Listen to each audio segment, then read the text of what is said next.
long break between events to accommodate the FIFA World Cup proved to be the ideal time for Absa Vehicle and Asset Finance to put together a team-building exercise for senior managers at the Gerotech test facility outside Pretoria. Top teams taking part in the Absa Off-Road Championship made cars and drivers available for the day, with Absa staff members sent to get a close-up look at the world of off-road racing. Members of the Absa Vehicle and Asset Finance Management team would get to ride in the special vehicle and production vehicle category cars that do battle in the Absa Off-Road Championship, which is run over 8 events throughout South Africa and in Botswana. Leading Class B Championship contender Johan van Staden is normally partnered by James Rousseau in the Atlas Copco Bat, while Rob Howdy sits alongside reigning South African champion Duncan Force in the Team Castrol Toyota Hilux. Former South African champion Terence Marsh shares the Regent Racing Nissan Navara with Bucks Carolyn, but for a day, the drivers would ferry some rather nervous passengers around the dirt track at the Gerotech facility. At times, it was difficult to tell whether passengers were jumping up and down in excitement or through sheer terror. Gerotech is a favorite testing ground for off-road teams, and the drivers know the roads in the complex like the back of their hands. They let it all hang out, and the passengers loved it. Great, eh? Can't believe that the truck can take it, eh? We were probably this side. We were probably airborne like this, for sure. We were like... no, we were like 1.5 meters in the air, I tell you.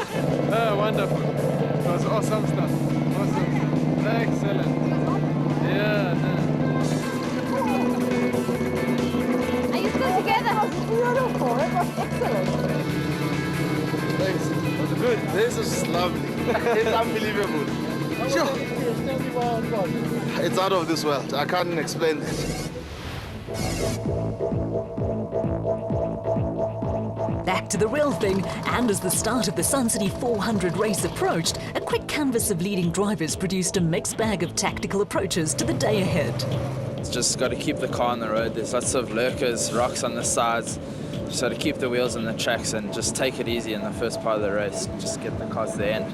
Flat out all the way. That's all we're going to do, is just to try and keep it on the road and just go as fast as we can, for as long as we can.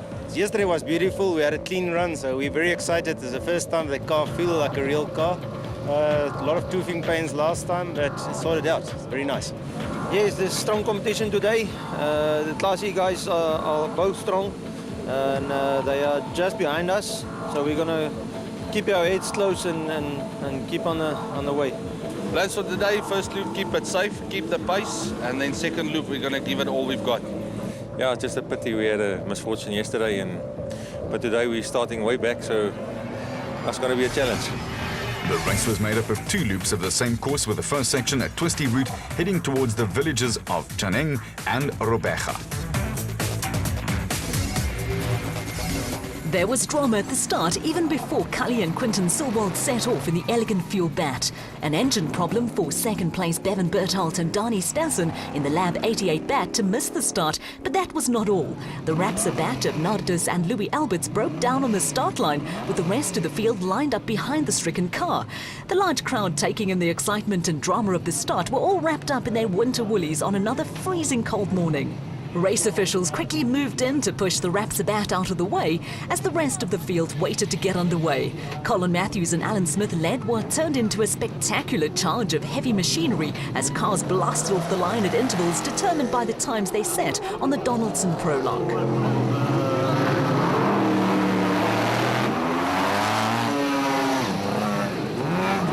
It was a spectacular start to the race as cars chased each other down a short section of tar before heading onto a route that was going to produce dust, dust, and more dust.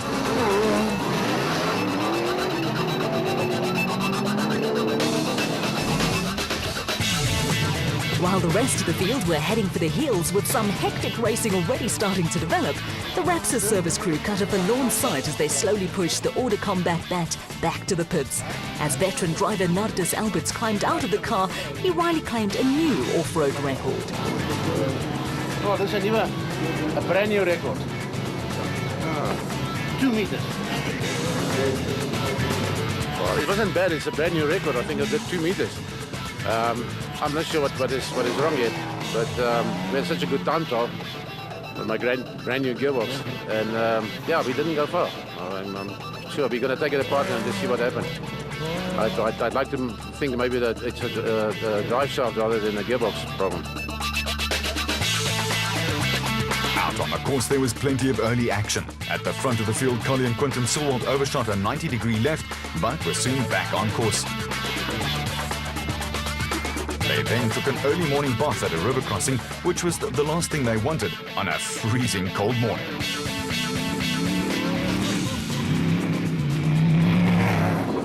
The Sewalds were being chased by the Century Racing bat of Colin Matthews and Alan Smith, with helicopter footage catching some spectacular action from the pair. Matthews and Smith are renowned as chargers, but in recent seasons have suffered from reliability problems that have led to a pretty dismal finish record. There were also early problems for reigning drivers champion Evan Hutchison and off-road motorcycle star Daryl Curtis, who was having his first outing in the Motorrike bat. While Johan van Staden and James Rousseau were making good progress in the Atlas Copco bat, the Motorrike car was slowly grinding to a halt and out of the race.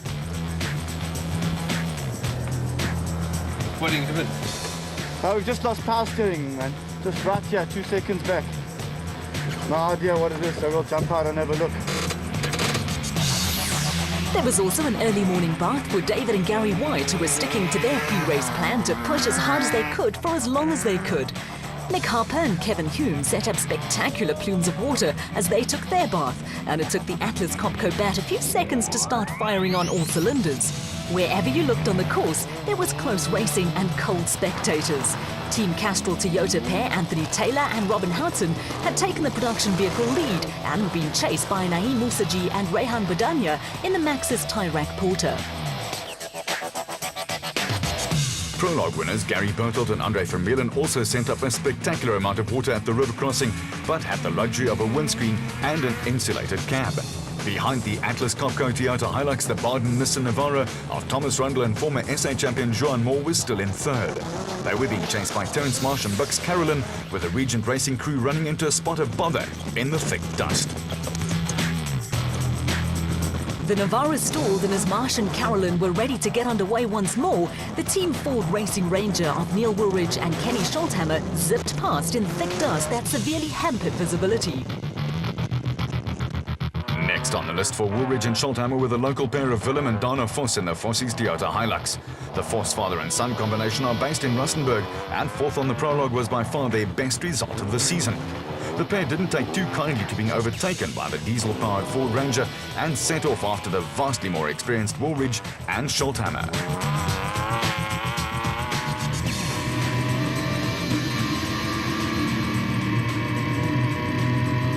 A terrific dice developed between the Ford and the Toyota, with the two cars separated by seconds and belting along at a rapid rate of knots.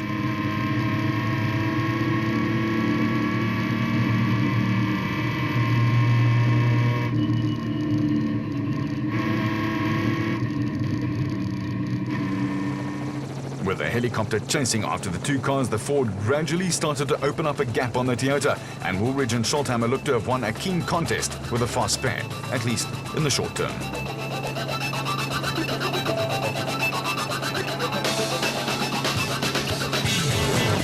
Former SA champions Terence Marsh and Bux Carolyn were working their way through a slow section of the course. In these conditions, the utmost caution is needed to avoid what is known in the trade as lurkers. Rocks or tree stumps camouflaged by grass can cause a puncture or rip a wheel off. And one of the secrets of success in off-road racing is to know when to push hard and when to let the brain take over from the foot on the accelerator pedal. Brothers-in-law Mike Whitehouse and Matthew Carlson were shadowing brother-in-law Terence Marsh in the sister Regent Racing Nissan Navara. Whitehouse and Carlson were looking at the race from a risk and reward point of view and had decided not to take undue chances.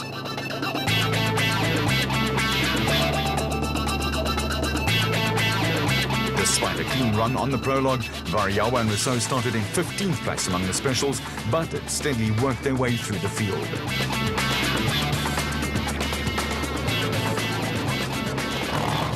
Also making good progress, but still around 7 minutes behind the leaders, were Jimmy Zahos and Pierre Jordan in the Cobalt Racing Porter. Zahos is a former quad racer and another of the special vehicle flyers. The Porter quickly got past Whitehouse and Carlson, who were now coming under a little pressure from Free Staters Lodebrain and Rian Greyling in the Rubicon Racing Ford Ranger. After a slow start to the year, De Bruyn and Greyling are coming to grips with the Ford Ranger and improve with every outing. A puncher dropped Shamir Variawa and Siegfried Rousseau way back down the field, and the Total Porter team had to start overtaking cars for a second time. After passing Christian de Plooy and Henk Janssen van Vieren in the RFS Toyota Hilux, they muscled their way past John Thompson and Clinton McNamara. After a high-speed chase through the veld, Variawa and Rousseau then hauled in Whitehouse and Carlson for the second time and set off after Jimmy Zahos and Pierre Jordan in the Cobalt Racing Porter. Variawa and Rousseau were in no mood to take any prisoners and were again skiving through the field. Picking their way through a much slower section of the route were veteran Ernest Corbett and son-in-law Warwick Goosen in a futuristic-looking Century Racing CR2. The pair won Class P last year, but this time around were further down in the pecking order. Behind them, Glenn Gibson and Father Rob in another Class P entry were stranded in a river crossing, with Class D leaders Dion Fenter and Ian Palmer in the 4x4 Megaworld Toyota Hilux easing their way past. The Gibsons were still stationary in midstream when Class E leaders Gerald LaRue and Willem Pretorius also eased their way past in the Rubicon Racing Ford Ranger.